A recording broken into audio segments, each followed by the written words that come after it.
Good morning बच्चों।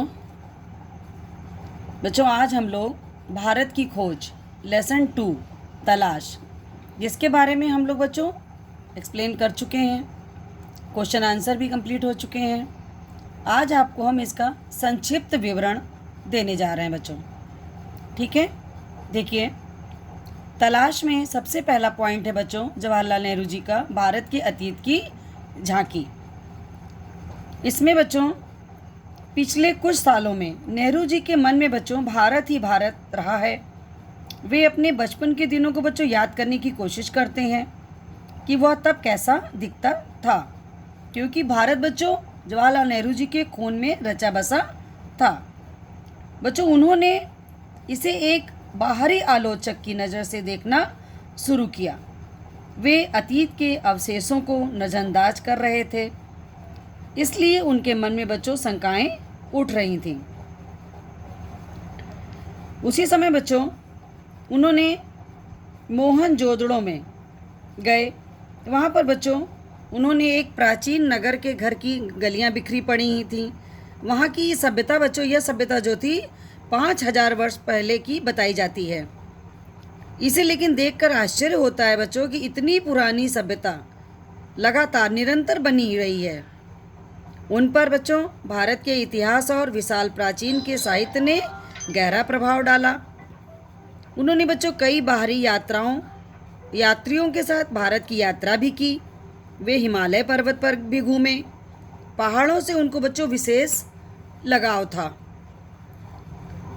वहाँ बाहर से बहने वाली विशाल नदियाँ उनको आकर्षित करती थीं। बच्चों ब्रह्मपुत्र नदी भारत के पहाड़ों और जंगलों से भरे मैदान के बीच शांत धारा के रूप में बहती है।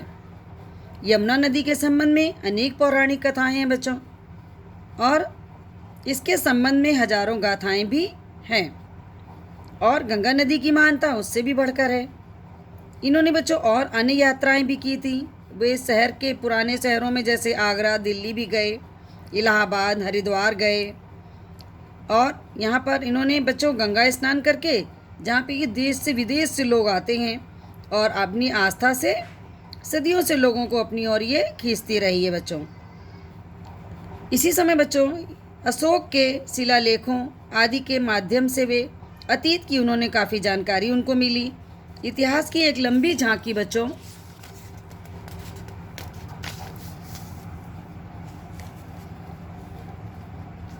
उतार चढ़ाव, विजय पराजय के साथ धीरे धीरे उनके सामने बच्चों खुलती गई। भारत की शक्ति व सीमाएं। बच्चों भारत की शक्ति और स्रोतों के और उसके पतन के कारणों की लंबी खोज एवं उलझी हुई है। लेकिन बच्चों पतन के हाल के कारण पर्याप्त स्पष्ट हैं, क्योंकि भारत बच्चों तकनीकी दौड़ में पिछड़ गया। यूरोप जो था बच्चों वो तकनीकी प्रगति के मामले में आगे निकल गया। पुराने समय बच्चों भारत में मानसिकता, सजगता, तकनीकी कौशल की कमी नहीं थी, लेकिन इसके बाद में भी कुछ गिरावट आई। रचनात्मक प्रवृत्ति की जगह बच्चों अनुकरण की प्रवृत्ति ने ले ली। तो भव्य कला मूर्ति निर्माण का स्थान जटिल पच्चीकारी वाली नक्काशी लेने लगी, और मानसिक जड़ता, शारीरिक थकावट की इस हालत में बच्चों भारत का ह्रास होने लगा, है ना। जड़ता जैसे मतलब समझ लीजिए कि मानसिक जड़ता मतलब एक कुंठित विचारधारा हो गई। सारे लोग थकने लगे। हालात जो थे बच्चों को किसी भी चीज़ के बढ़ने का ह्रास होने लगा, नुकसान होने लगा, और वह गतिहीन तथा जड़ हो गया। जैसे लगता था कि उसमें जान नहीं है, उसमें गति नहीं है ना। जैसे जड़ होती है, इसमें कोई वो नहीं होती, उसी तरह से होता जा रहा था। जबकि बच्चों विश्व के दूसरे हिस्से जो थे वो प्रगति के पथ पर आगे बढ़ते गए। भारत में बच्चों निरंतरता बनी रही। धीरे धीरे बच्चों समय समय पर पुनर्जागरण के दौर आते रहे। लोगों में इसी इच्छा ने उन्हें गति दी बच्चों, और पुनाए को बनाने रखने के साथ साथ नए विचारों को आत्मसात करने का सामर्थ्य दिया। इसी प्रकार बच्चों आगे हम लोग बढ़ते हैं भारत की तलाश। बच्चों पुस्तकों, प्राचीन स्मारकों और विगत सांस्कृतिक उपलब्धियों से भारत के विषय में समझ पैदा होती है, क्योंकि जब बच्चों हम तरह तरह की पुस्तकें पढ़ेंगे, प्राचीन स्मारक देखेंगे, पुराने स्मारक देखेंगे, है ना, उनकी सांस्कृतिक उपलब्धियां जानेंगे, तो हमारे अंदर भारत के प्रति समझ पैदा होगी। भारतीय बच्चों मध्य वर्ग में विकास करना चाहता था, परंतु क्या हुआ, अंग्रेजी शासन में ऐसा न कर पाने के कारण उनके भीतर बच्चों विद्रोह की चेतना पैदा हुई। नई ताकतों ने बच्चों सिर उठाया, भारत के वास्तविक रूप की तलाश शुरू हुई। फिर ग्रामीण जनता ने भी बच्चों विकास के प्रयास शुरू किए। भारत के लोगों में बच्चों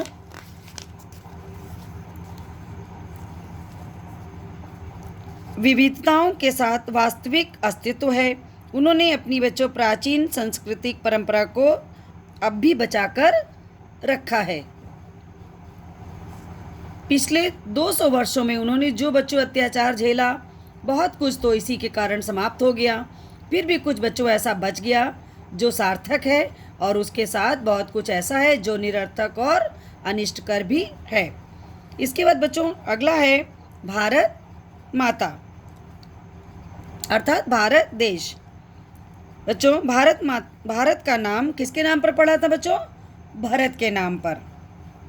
लेखक ने बच्चों किसानों को इसके बारे में बताया, उन्हें समस्त भारत के किसानों की समस्या से अवगत कराया बच्चों, और उनकी जो समस्याएं थीं, उनके पास गरीबी, कर्ज, स्वार्थ, ज़मींदारों से लिया गया ऋण बच्चों, जिसको कर्ज कहते हैं, भारी लगान, पुलिस के बच्चों अत्याचार थे उस समय, यह सब लेखक ने बच्चों इसलिए किया ताकि सभी भारत को अखंड मानकर उसके बारे में बच्चों सोचें।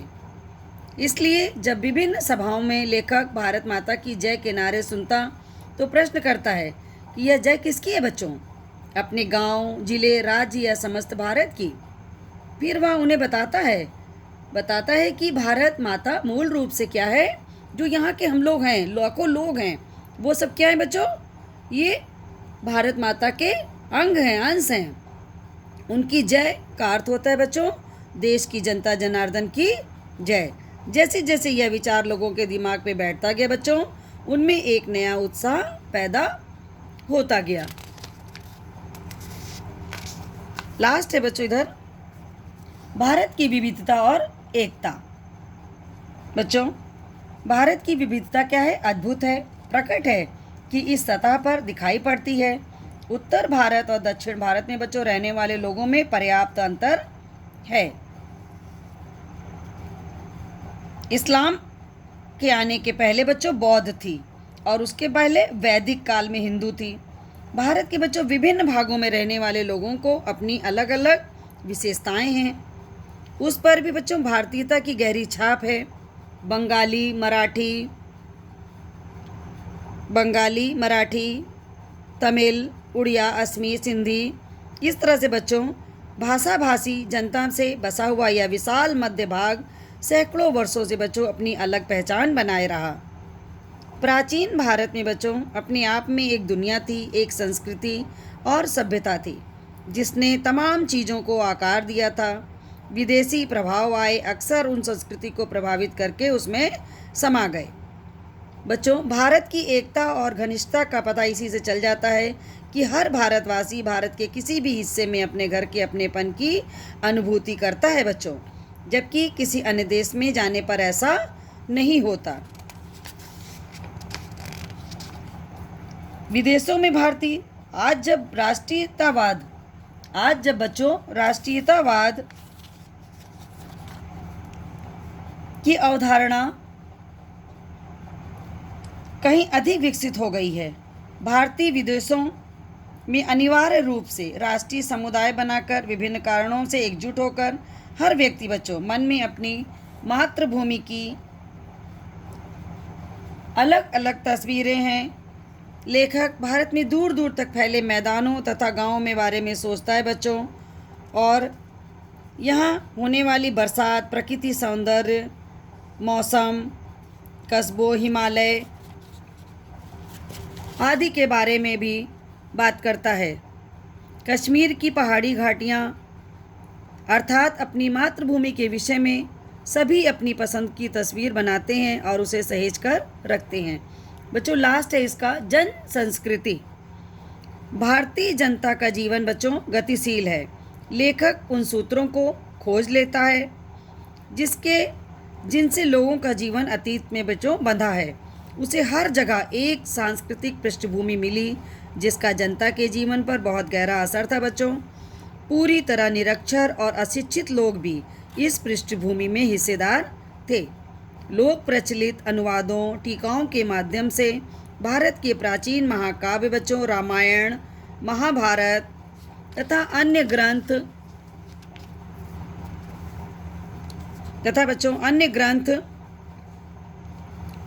भी जो थे उसके बारे में भी इन्होंने बातें की हैं, बताया है। भारत के अनपढ़ ग्रामीणों को भी सैकड़ों पद याद किए हैं जिन्हें वे अपनी बातचीत के दौरान बच्चों बराबर प्रयोग करते थे। उनके हिसाब से बच्चों उनके मन में इतिहास की विभिन्न तस्वीरों का भंडार था।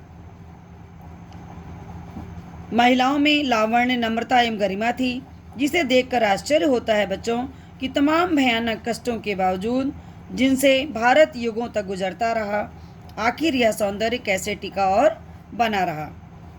चारों ओर गरीबी, उससे फैली अगणित विपत्तियां थी बच्चों, भ्रष्टाचार, असुरक्षा की स्थिति बनी हुई थी।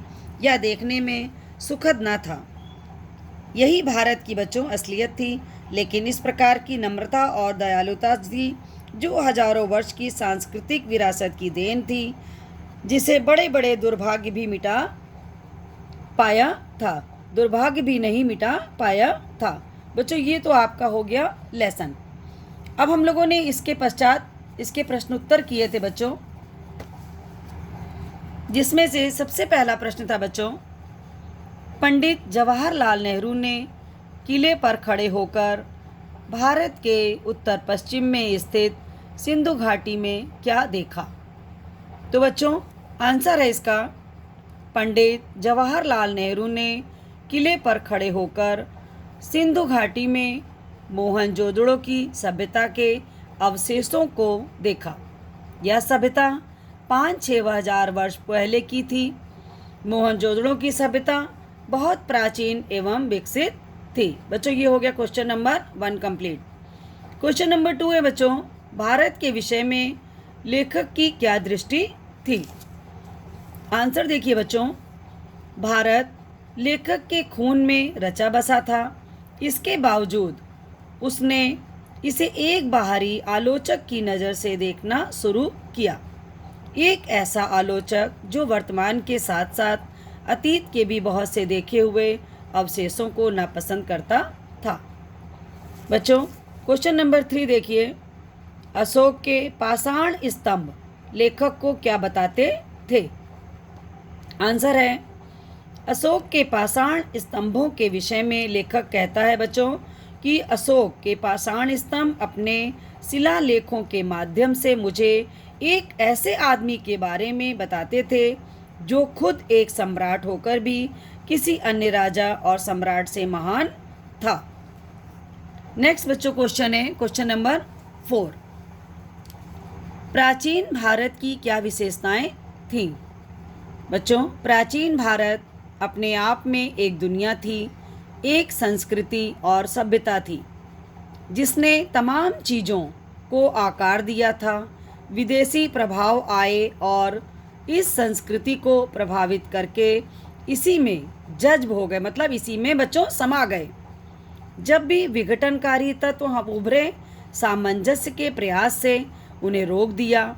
सभ्यता के आरंभ से ही बच्चों भारतीय मानस में एकता के स्वप्न ने अपनी जगह बनाए रखी। बच्चों ये चारों क्वेश्चन जो हैं आपके थोड़े दीर्घ आंसर वाले हैं, तो इसलिए दीर्घ आंसर हैं। इसके बाद बच्चों हम लोग शुरू करेंगे लघु प्रश्नोत्तर अर्थात शॉर्ट आंसर।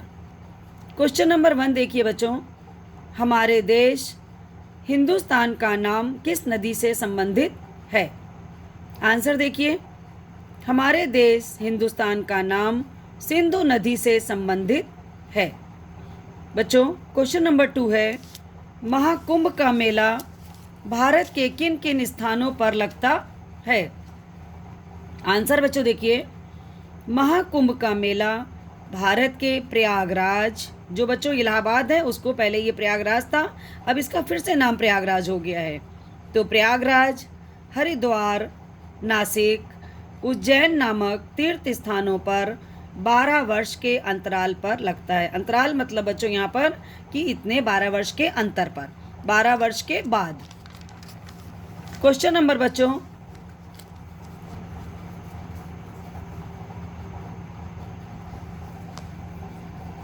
क्वेश्चन नंबर 3,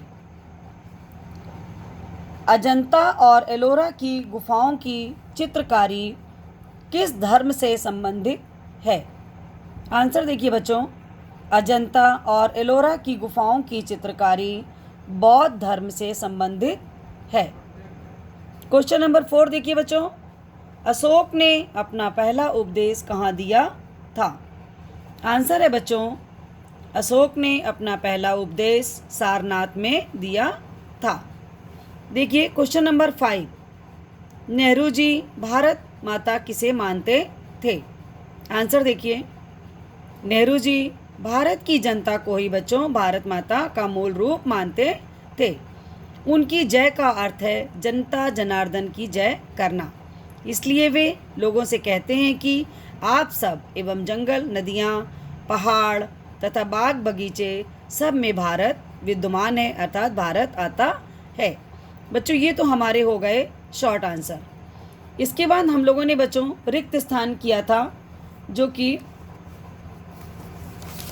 ये देखिए बच्चों, रिक्त स्थानों की पूर्ति करो।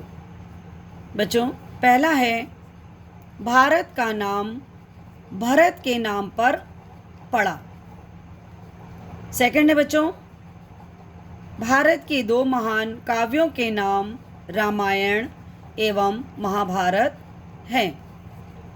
थर्ड पॉइंट है बच्चों, पंडित जवाहरलाल नेहरू भारत के उत्तर पश्चिम में स्थित सिंधु घाटी में मोहनजोदड़ो के एक टीले पर खड़े थे। फोर्थ पॉइंट है बच्चों, वसुधैव कुटुंबकम वैदिक आर्यों की देन है।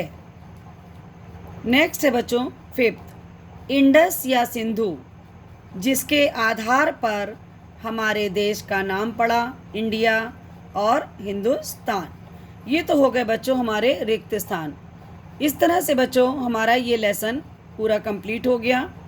आपको हम इसकी वीडियो ये भेज रहे हैं, ठीक है बच्चों। इसको आप अपनी कॉपी पर पूरा लिख लीजिएगा और याद कर लीजिएगा।